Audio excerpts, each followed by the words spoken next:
Have you heard about this personal and professional podcast? Coaching in Session with your host, Michael Reardon.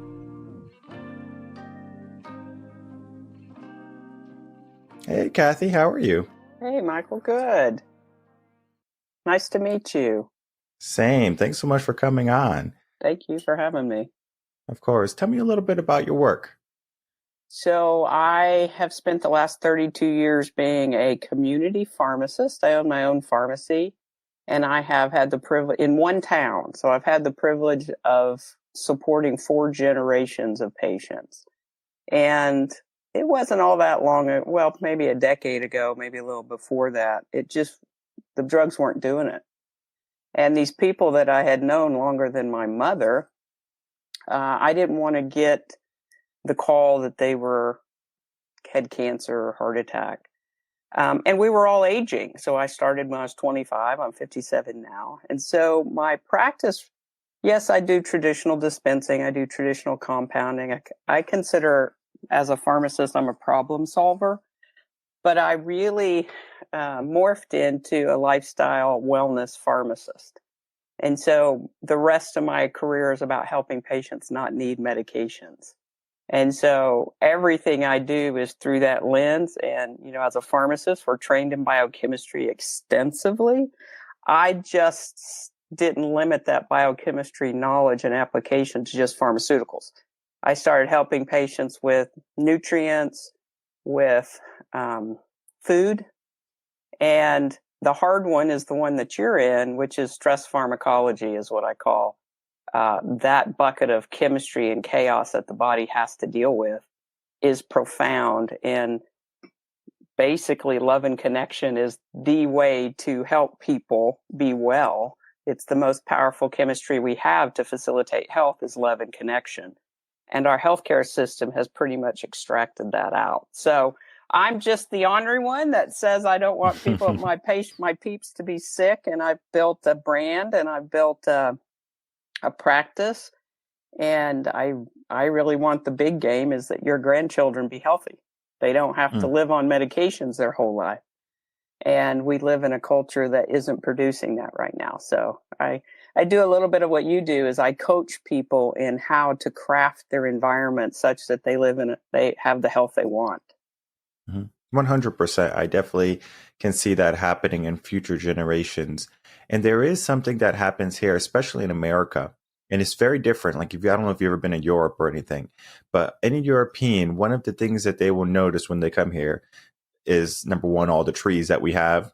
And then number two, when they go into the grocery stores, you see all of these supplements, all these vitamins, multivitamin, vitamin B12, vitamin C, all these gummies for kids and stuff. But They don't have that over there so readily. It's because they have quality food. They make sure that they're eating well. And we do have an obesity crisis here in America. And it's maybe because there's a fast food spot on every corner. It could be that, or it could be that we have fallen into this culture that our health can be supplemented by a pill or by a quick fad diet. What is your take on the mindset that many Americans are going through right now with supplementing their health rather than taking initiative toward a better health? Well, you did a great job of summarizing that. I think, and I say this in my new book, that we have a culture that produces the chaos. I think culture produces health, good or bad. And the United States has been groomed to think that health is in a bottle and health is at the doctor's office. And that was a very intentional, strategic initiative by some Wall Street companies to groom consumers to start seeing the doctor is where health is and the pill bottle is where health is. That didn't happen in Europe. Because of the way they do health care, they have a vested interest in people being well. And so because it's socialized and it's a part of their culture that you have access to health care, the whole society embraces creating a culture that works better, right? And so You're exactly right. We live in a culture that will produce disease, and currently, and there's no way you can supplement or medicate that culture such that health really emerges. Now, you may be less sick, but you really can't completely support foundational human function with a supplement or a medication. It's just not the way the human body is designed or evolved. I actually think we've had the kind of catastrophic environmental shift that is species ending. That's kind of a big statement, but the environment that our bodies are immersed in is creating unbelievable disease. Now, that makes some people a lot of money. So unfortunately, we're not incentivized to do much about it. The good news is with the last decade of access to information with technology, people are becoming highly educated. And they just think it's kind of crazy that that's the only thing there is. So we're in the middle of a huge transformation. And like you, I support people in creating a new culture. And it has to be a culture that they can just immerse themselves in, that is, so they can be easily well. And I always say, if you have to wrestle it every day, humans don't work that hard. Our little minds get very distracted, and we just are like squirrel. The primitive brain, the lizard brain, will respond to urges and environment and fight or flight. That's just the way we're designed. So I always encourage and support and help my patients create an environment that they just get to immerse themselves in, and they don't have to fight it. And in creating that new culture, what's amazing is a new level of function, a new level of health will emerge. Mm-hmm. One of the things when I go on podcasts and I do some speaking, I don't do too much of this, do kind of here and there kind of stuff. And one of the things they ask me is like, you have very individualized coaching. I do some group coaching and some organizational coaching, but most of the coaching I do is individualized. And they say, there's a quote like, a rising tide is going to raise all the ships. So you should do this, more collectively, like, hey, this is America, focus on America. But I have found that when you can just focus on one, right? Like if you think of even micro schooling, how that's going to probably be the new way of schooling. These big class sizes might be good for college, but for a young growing mind, it is not. It is not beneficial for them. So when I look at helping an individual, we get away from the masses and we look at what the individual wants, because society is here to tell you everything in which it wants you to think and which it wants you to move. But what about you? How do you want to feel? Like, how do you want to live? And oftentimes is clouded.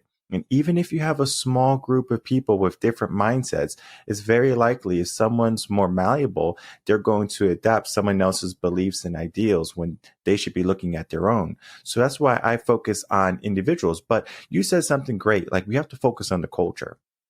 And, I wanted to ask you, and I'm sure you probably have, thought about this quite a bit. How can we begin to change the culture?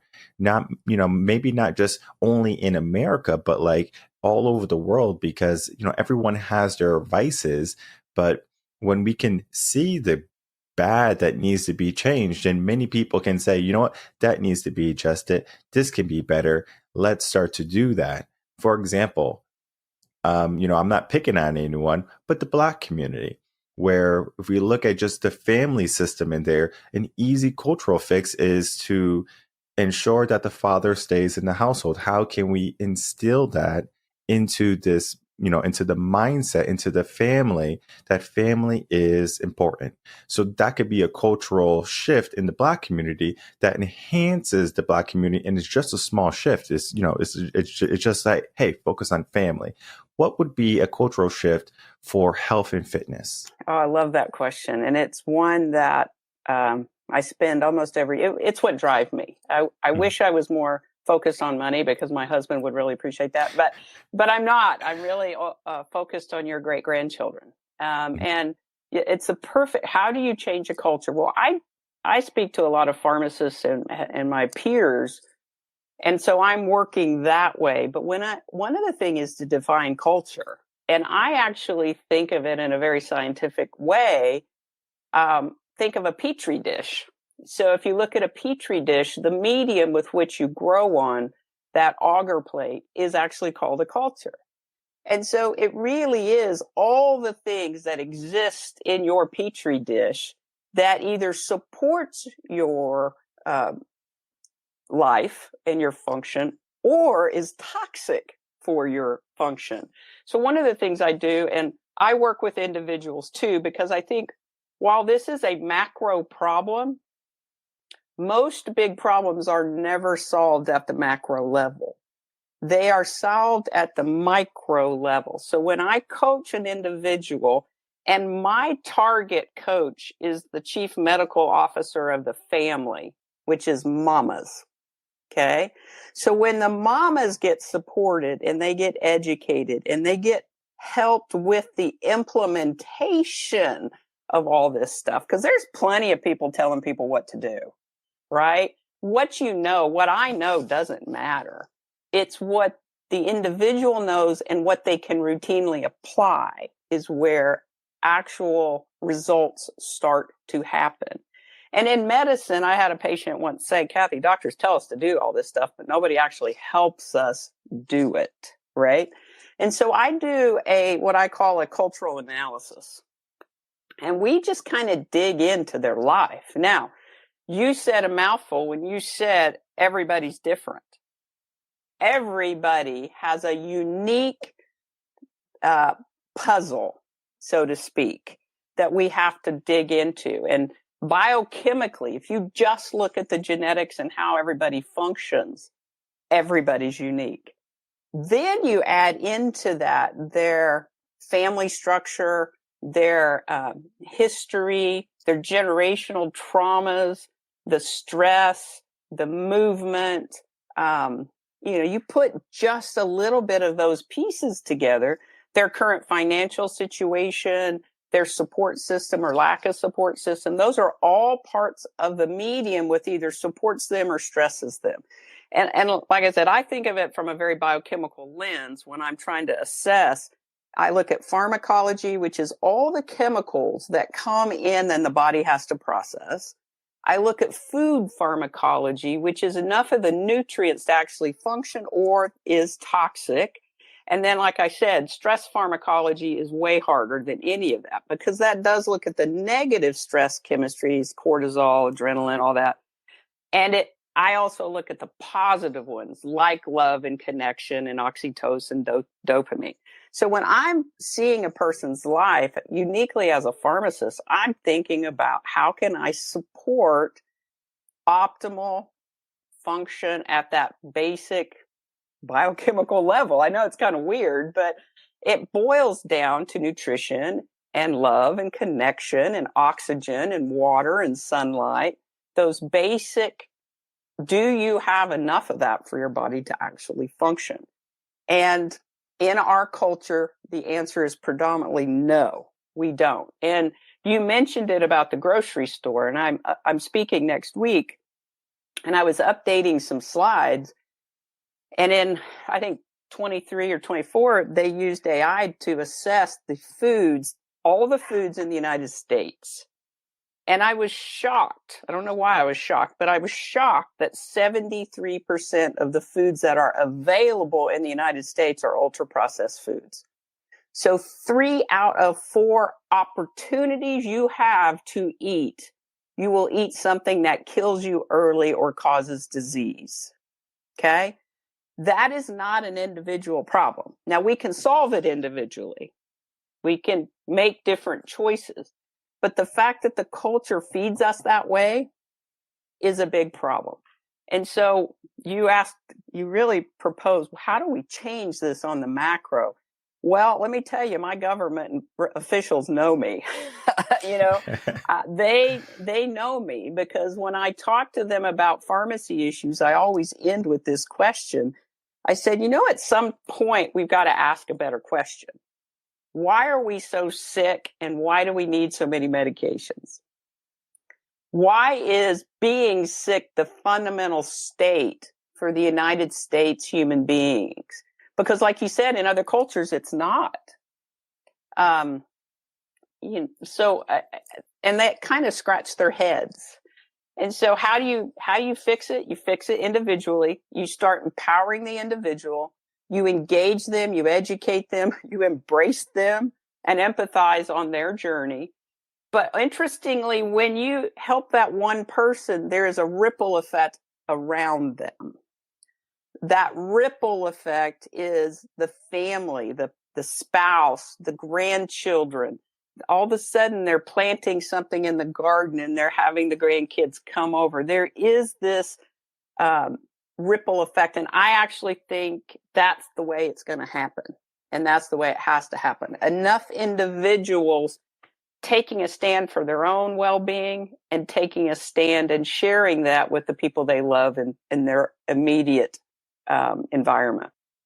I do want to take a step back, and I want to look at how we grow up, because when you're young, you're just kind of running around, you go to school maybe, and eventually you grow up a little bit, you're a teenager, you want to run away, you want to do all the things you're not supposed to do because you want to live life, right? You want to go out with your friends, you want to hang out, maybe you start drinking, maybe some recreational marijuana. I don't know how far down the slide you're going to go, but eventually you're living your life. Then you find adulthood at some point. And you spend a good portion of your time trying to find some meaning, some purpose, your self-identity. And it could be that, you go to college and you pursue a degree and you work a 9 to 5 and you do this habitually and consistently. And at some point you start chasing something that you were told to chase. Maybe it could be money, maybe it could be climbing the corporate ladder, whatever it be, right? And at some point, maybe you start a family and then you start to look behind you. What was left behind? All the people that you went to school with, your friends that you don't talk to anymore, your elderly parents now. Are we paying attention yet? And oftentimes what happens with our parents is that we are so busy growing up, going through those stages in life, where when we finally find ourselves with our kids and then now their grandparents, we can see their age. We can see how they move slower than what we remember because we stop paying attention to them. We start paying attention to us now. And you said, the way we, get this connection is like, by creating that ripple effect within ourselves and for those around us. But something you said in the beginning was amazing. You said drugs weren't, doing it anymore. Well, what if love and connection isn't doing it, it anymore because we're not paying attention? Our world is so full of distractions. Our phone, like my phone is currently in the car right now because I don't want it. Right. I don't want it. Like I don't mind talking to people, but it is a distraction. I got an email, I got a text message, I got phone calls. I mean, no, there are certain days when I'm open to that. And there's certain days when, hey, I got other things that need my priority, my focus.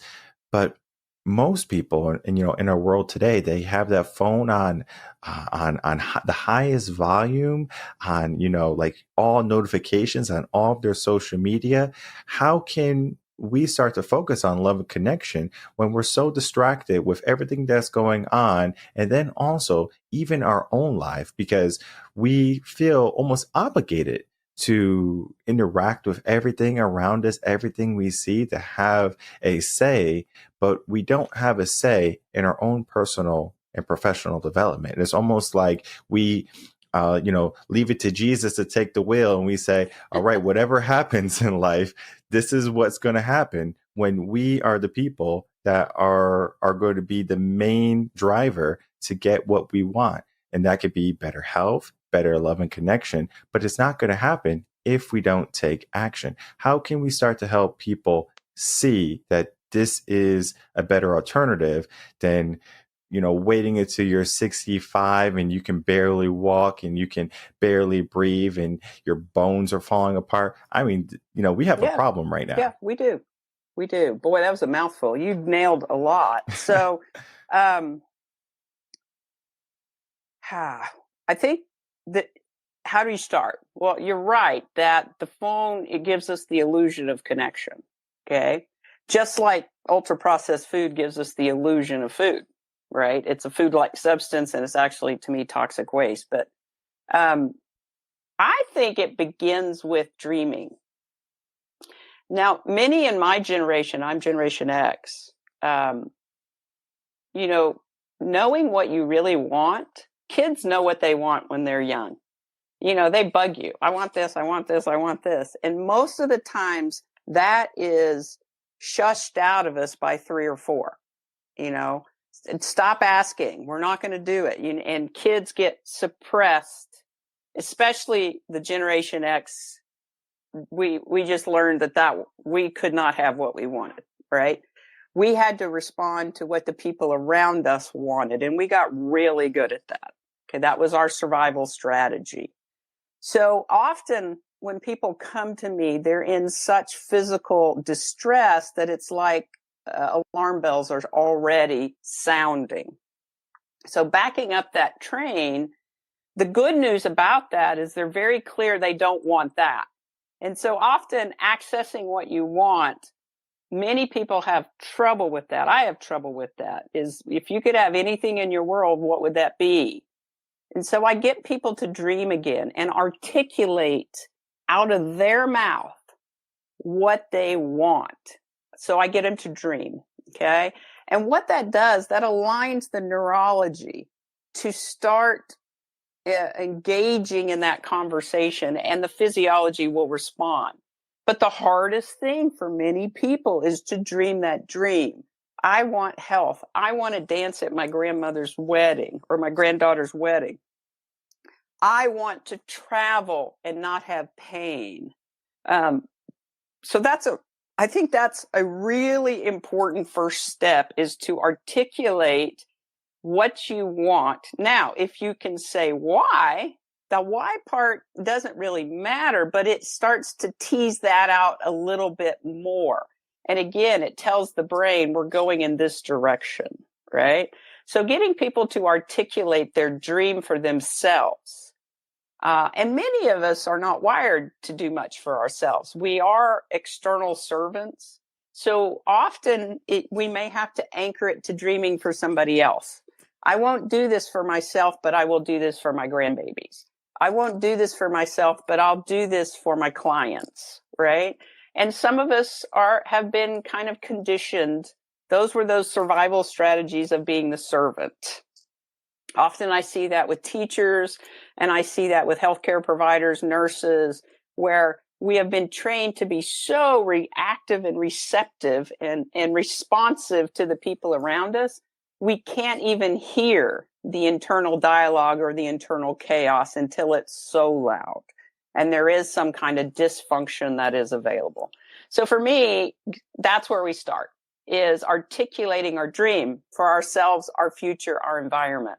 What could it look like? And I play with it. I'm like, what could this be? What could this look like? Dream big. And so to me, that's where we start. And then we start, like I said, those 3 big buckets. The easiest part is eating well. And it ain't easy. It isn't easy.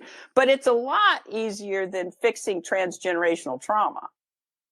Or, some of the medications that are causing just critical chaos in how they disrupt the system. But that's the thing. Eating is a great first step, is to start help people cleaning up those foundational nutrients. And the brain can't work without those nutrients. So you mentioned young people. For the last 2-3 generations, they've grown up nutrient deficient completely, where from the 80s on, young people's, what we fed and conditioned them to think is food is the Happy Meal and kids meal. In my generation, there was no such thing. It was the adult food in a smaller portion that always had a protein, starch, and a vegetable. But from the 80s on, kids are fed this thing called a kids meal, which often is chicken and fries, fried burger, mac and cheese, pizza. And as adults, they've just been conditioned that that's what humans eat and need to eat, right? And the reality is that's not what's going to populate our biochemistry. And so the brain doesn't work well. You start seeing anxiety, irritability, low concentration. That's a direct function of these low nutrient states. So kids have a hard challenge because the culture has fed them so poorly. Candy, reactive hypoglycemia. They just have these up and downs in their moods, and it's directly correlate to the sugar and or caffeine. And so these poor kids, they are self-medicating. They're medicating to try to have a different experience than this default terrible one that we've conditioned them all to have. Mm-hmm. Yeah. And you said something great early on. You said, health begins with the mama, the wife, the mom. And there was a statistic that came out, and I think it was like an overwhelmingly high number. It might have been 70 or 80%, where they say that, like the woman in the household determines the health of the entire family. So right. The husband, the kids, everyone. And I found that to be astounding because I go to the gym all the time and I'm super healthy.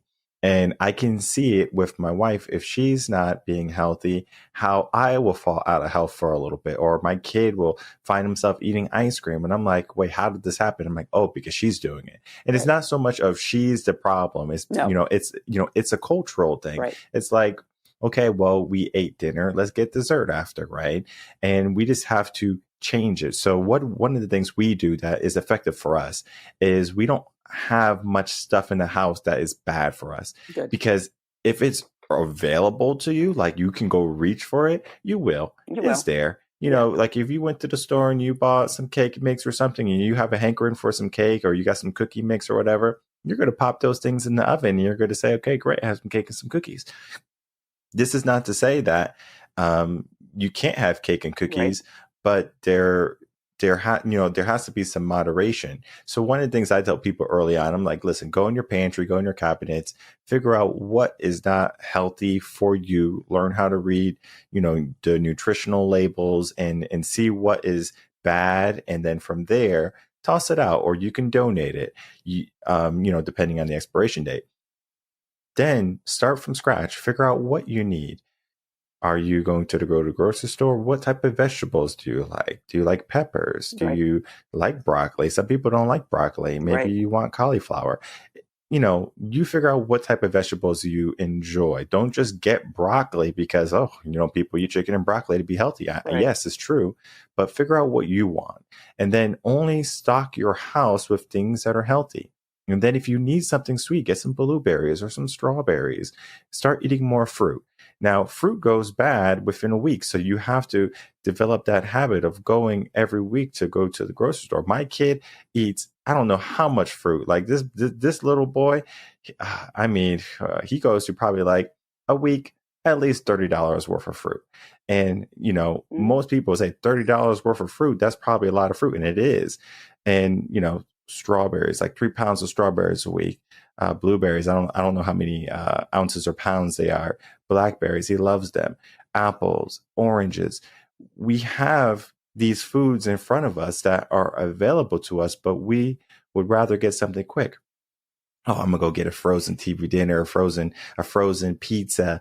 And the aspect of making our life a constituent of what's quick and what's available is going to be detrimental to us, because I understand when you get off from your 9 to 5, you might be exhausted. I understand that.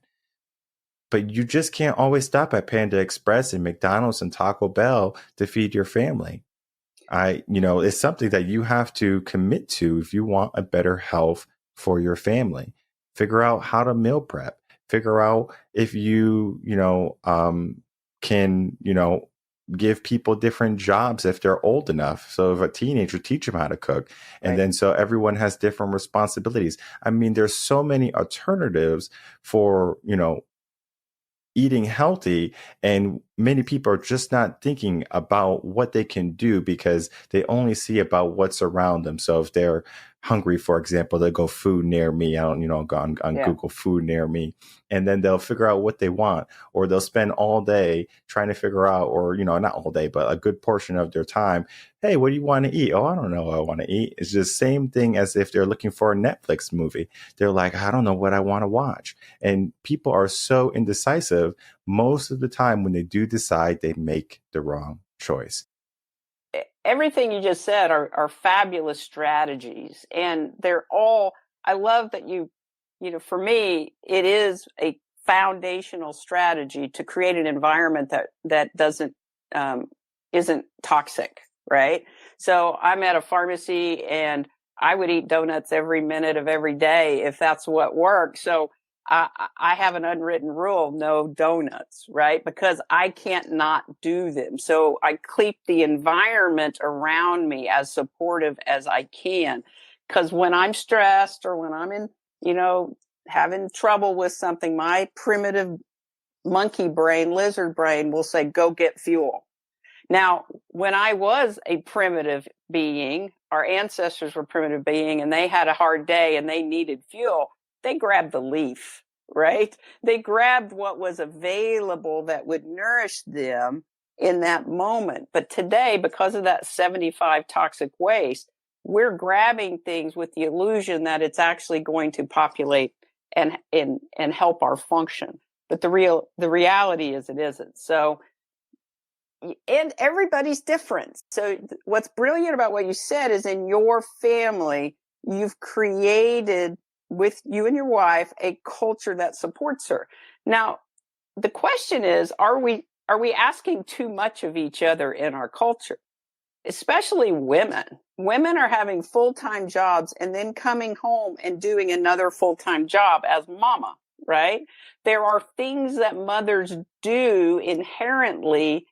Our brains just see things a little different. We are designed to see and anticipate and prevent threat. And we do that without even thinking about it, right? So the fact that we're asking in our culture women in that role to do 3 or 4 different jobs is part of the chaos. And it's part of why it's so difficult. And it's also something that other cultures don't do. Europe doesn't do it quite that way. They support the actual existence of their communities and their people very differently, and of mothers.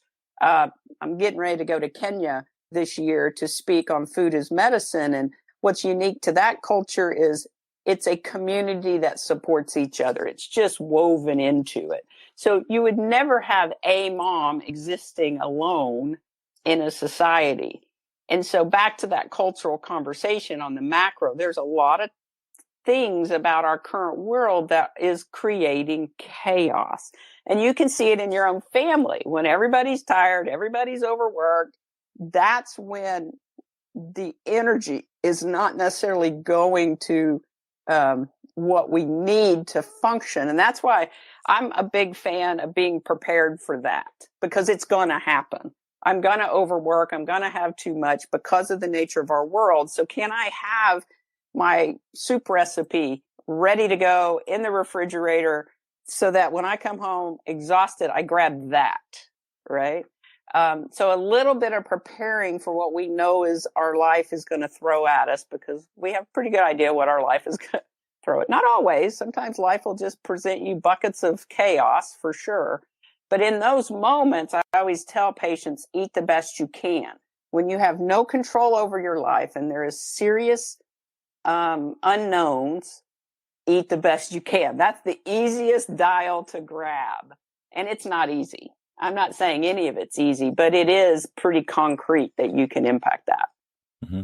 Yeah, we talked about so many great things today. And I think this is a great place for people to begin, because they get to look at their life, look at their circumstance, and begin to, forward think is a good way to put it, because many people, they focus on, the past, or maybe even a little bit of the present, but they don't look at 5, 10 years down the road. I mean, most of the clients that I'm speaking with, I'm like, okay, let's look at your 5, 10 year, 30-year plan. And they're like, wait, I don't even know what my 5-year plan is, let alone 10-year plan. Your 5-minute plan, right? I don't know what's going to happen in 5 minutes, let alone 5 seconds. So, many people are just struggling to find, purpose and meaning in life. And you do have to give yourself the vessel that's going to help you get to your goals and your dreams.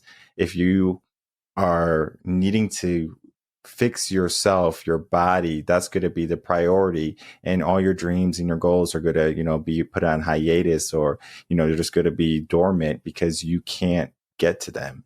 And it's not a hard fix, but it is a fix that you have to commit to. And the moment you can commit to yourself, investing in yourself and better foods and better ideas and enhancing your culture for your family and then the community and then maybe even the nation, then the world, it begins with you, right? Being that small ripple effect, as you said. So as we begin to wrap up, I would love to get some final words from you. So you can talk about anything, any books that are coming out, of course, tell us, please. And then tell the audience where they can find you. Yeah, so this would be a great conversation. So I've got a new book out called Obesity, the Modern Famine. And it identifies, I've had a lifelong journey with obesity. I was 100 pounds at 5. I had a 350-pound grandpa during the Great Depression. So I've been studying it from my personal lens, but also that of a biochemist for 50 plus years. And I wrote a book about it because it's not about eating less and exercising more. I actually assert that obesity is a symptom of deficiency, profound deficiency. And I've identified about 24 deficiencies. And some of that is purpose, some of that is love, connection, safety, all those things, but as well as the biochemistry and food and supplements and nutrients and some of the negative effects on medications. So I encourage people to check that out. I've been very excited that people that are reading it, they don't tell me they love it. They tell me what they're eating now.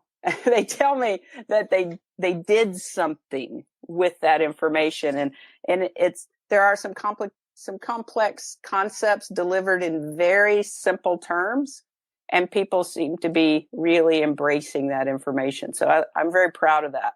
I'd say if there was one thing that I would say to people who are wanting a new journey, my goal is that you have a great life, and I know health is foundational to that journey.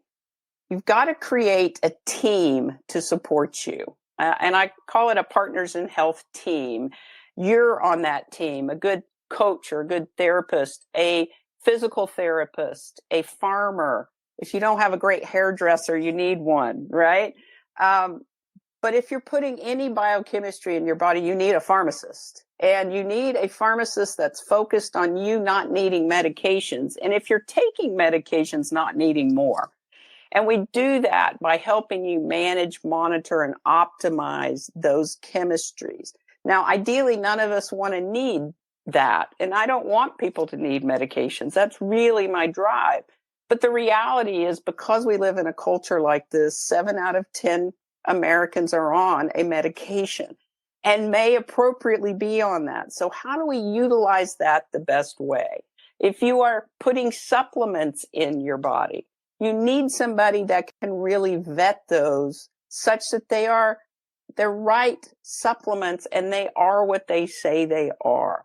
And so I encourage you to reach out. You can reach out to me, can reach out to your pharmacist and really ask them, develop that relationship, sit down, have an appointment. They're there to really help you optimize that. Unfortunately, in our current culture with insurance is really decimating our healthcare dollars. You can't even access healthcare unless you're sick and really sick. And that system is encouraged and paid on transactions. So the more transactions, the better. So if you really want to be well, this is upstream of the medical system. The medical system is designed to treat you when you're diagnosed ill. So a lot of this kind of investment is an investment in your function over time and hopefully optimizing that. So I hope that helps. And I would encourage people to reach out. DrKathySays.com is my website, DrKathySays.com. And I also have a TED Talk out there that is the same as the book, Obesity, the Modern Famine. So if you have any questions, feel free to reach out to me. And I'll toss all that in the description box below so people can easily find you. I think what we spoke about and then what you are working on, your books, your speeches, just trying to make an impact in the world is going to have a huge effect because we are heading in a good direction. We just have to keep on going because sometimes we can think of it as a New Year's resolution. We begin very strong, and then we taper off and then we fall off.